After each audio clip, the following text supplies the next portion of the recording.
안녕하십니까. 오늘도 유튜브 방송을 하면서 세상과 소통하는 문찬수 목사입니다. 오늘 우리가 살펴볼 말씀의 제목은 기적을 보았다고 믿겠느냐라고 정해 보았습니다. 우리는 지난 시간에 요한복음 9장에서 날 때부터 소경된 사람을 눈을 뜨게 해 주시는 드라마 속에 담긴 메시지를 살펴보았습니다.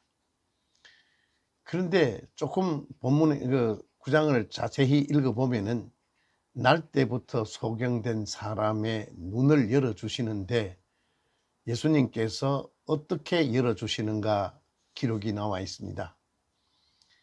진흙에 침을 뱉으시고 그것을 이겨서 그 소경의 눈에 바르시고 실로암 연못에 가서 씻으라 하는 그러한 과정을 거칩니다.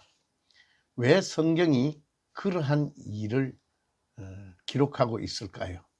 우리가 쉽게 생각하면은 날 때부터 소경된 자야 눈이 열려져라 라고 말씀만 하셔도 눈을 열어줄 수 있는 능력을 가지신 하나님의 본체이신 예수 그리스도께서 왜 진흙에 침을 뱉으시고 그것을 이겨서 소경의 눈에 바르시고 그런 과정을 거쳐서 눈을 열어주시는가 하는 드라마 속에 담긴 메시지를 먼저 잠깐 살펴보겠습니다.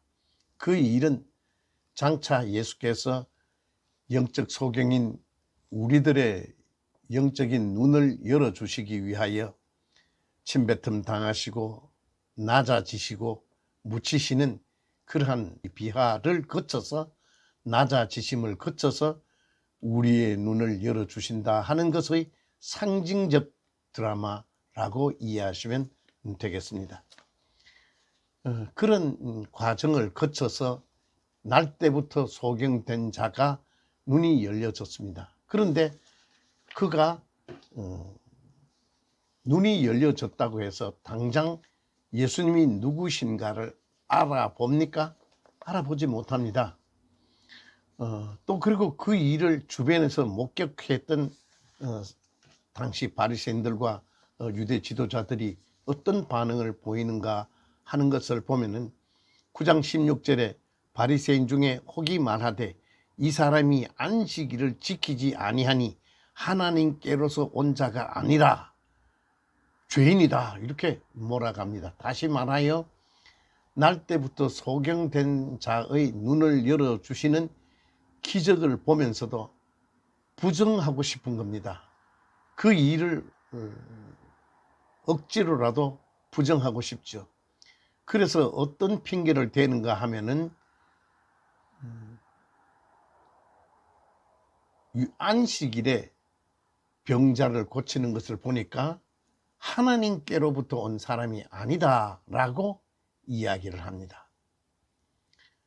당시 유대인들은 이런 기적을 일으키는 사람을 하나님께로서 온 선지자라고 이해하던 시대입니다.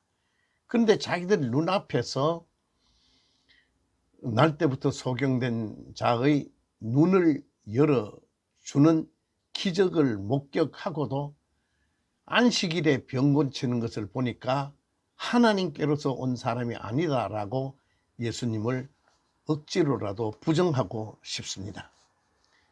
그리고 그런 배경에서 소경된 자의 아비에게 묻습니다. 어떻게 생각하느냐? 그 아비가 이렇게 대답합니다. 날 때부터 소경이었던 것은 사실이다. 그리고 나는 이 사람이 누군지 잘 알지 못한다라고 대답을 하지요. 이것은 요한복음 9장 22절에 이렇게 기록하고 있습니다. 그 부모가 이렇게 말한 것은 이미 유대인들이 누구든지 예수를 그리스도로 시인하는 자는 출교하기로 결의하였으므로 저희를 무서워함이로라.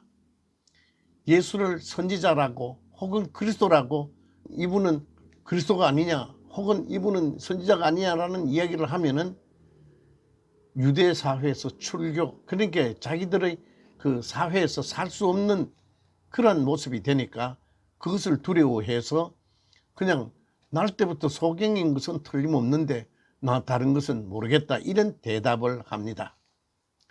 자, 여기서 말씀을 정리해 보겠습니다. 세상의 불신자들의 특징이 무엇입니까? 불신자들의 특징은 하나님을 모릅니다. 눈앞에서 하나님이 베푸는 기적을 보았다고 해도 불신자들은 하나님에 대한 감각이 없습니다.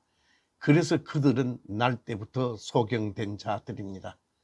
하나님의 은혜로, 예수 그리스도의 은혜로 날 때부터 소경된 자의 눈이 열려져도 당장은 하나님에 대한 감각이 없습니다.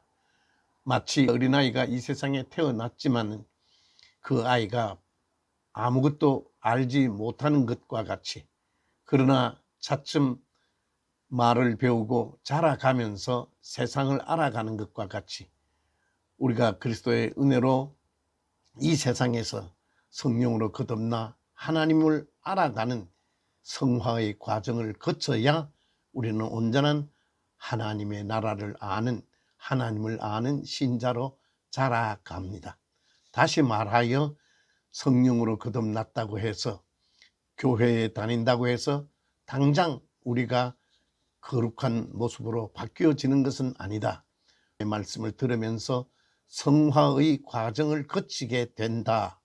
아이의 키가 자라고 마음이 자라듯이 우리도 그렇게 자라는 과정에 있다 하는 것을 이해해야 합니다.